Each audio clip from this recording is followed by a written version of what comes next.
ನೋಡ್ತಾ ಇದೀವಿ ಇಲ್ಲಿ ನಿಖಿಲ್ ಕುಮಾರಸ್ವಾಮಿ ಅವರು ಮತವನ್ನ ಚಲಾಯಿಸಿ ಬಂದಾದ್ಮೇಲೆ ಅಲ್ಲಿದ್ದಂತ ಗ್ರಾಮಸ್ಥರು, ಜೆಡಿಎಸ್ ನ ಕಾರ್ಯಕರ್ತರು, ನಿಖಿಲ್ ಕುಮಾರಸ್ವಾಮಿ ಅವರ ಬೆಂಬಲಿಗರು ನಿಖಿಲ್ ಕುಮಾರಸ್ವಾಮಿ ಅವರನ್ನ ಎತ್ಕೊಂಡು ಅಲ್ಲಿ ಘೋಷಣೆಗಳನ್ನ ಕೂಗ್ತಾ ಇರುವಂತ ದೃಶ್ಯಾವಳಿಗಳನ್ನ ಕೂಡ ಗಮನಿಸ್ತಾ ಇದ್ದೀರಾ. ಹಾಗೆ ಎಲ್ಲರೂ ಕೂಡ ಸೆಲ್ಫಿಯನ್ನ ಕೂಡ ತೆಗೆದುಕೊಳ್ತಾ ಇದ್ದಾರೆ.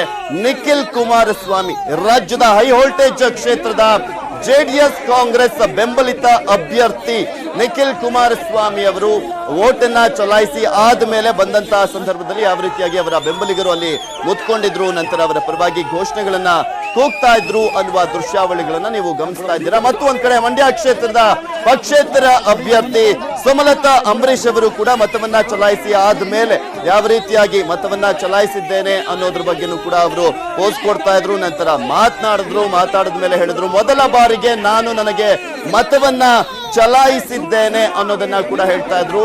ಫಸ್ಟ್ ಟೈಮ್ ಅಂಬರೀಶ್ ಅವರು ಇಲ್ಲದೆ ಮತವನ್ನ ಚಲಾಯಿಸುವುದಕ್ಕೆ ಬಂದಿದ್ದು ಅನ್ನೋದನ್ನ ಕೂಡ ಹೇಳ್ತಾ ಇದ್ರು. ಕ್ಲೈಮ್ಯಾಕ್ಸ್ ಹಂತಕ್ಕೆ ಬಂದಿದೆ, ಗೆಲ್ಲುವ ವಿಶ್ವಾಸ ಇದೆ, ಆ ಒಂದು ಕಾನ್ಫಿಡೆಂಟ್ ಕೂಡ ಅವರ ಮುಖದಲ್ಲಿ ಕಾಣಿಸ್ತಾ ಇದೆ.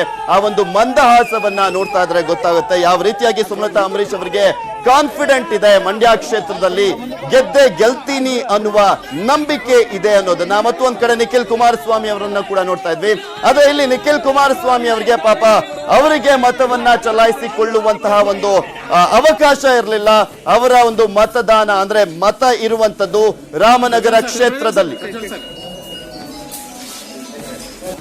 ಮತ್ತು ಒಂದ್ ಕಡೆ ನೋಡ್ತಾ ಇದೀವಿ, ಹಾಸನ ಕೂಡ ಹೈ ವೋಲ್ಟೇಜ್ ಕದನ ಆಗಿದೆ. Prajwal Revanna versus A Manju.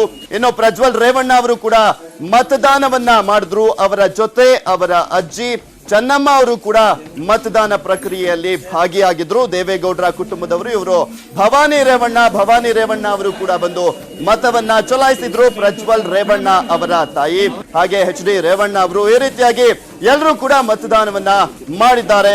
High voltage ಕ್ಷೇತ್ರ ಆಗಿದೆ ಮಂಡ್ಯ ಮತ್ತು ಹಾಸನ. ಎರಡೂ ಕ್ಷೇತ್ರಗಳಲ್ಲೂ ಕೂಡ ಮತದಾನ ಪ್ರಕ್ರಿಯೆ ಸಾಕಷ್ಟು ಚುರುಕನ್ನ ಪಡೆದುಕೊಂಡಿದೆ. ದೇವೇಗೌಡರ ಮೊಮ್ಮಗ, ದೇವೇಗೌಡರ ಕ್ಷೇತ್ರ ಆಗಿದ್ದಂತಹ ಪ್ರಜ್ವಲ್ ರೇವಣ್ಣ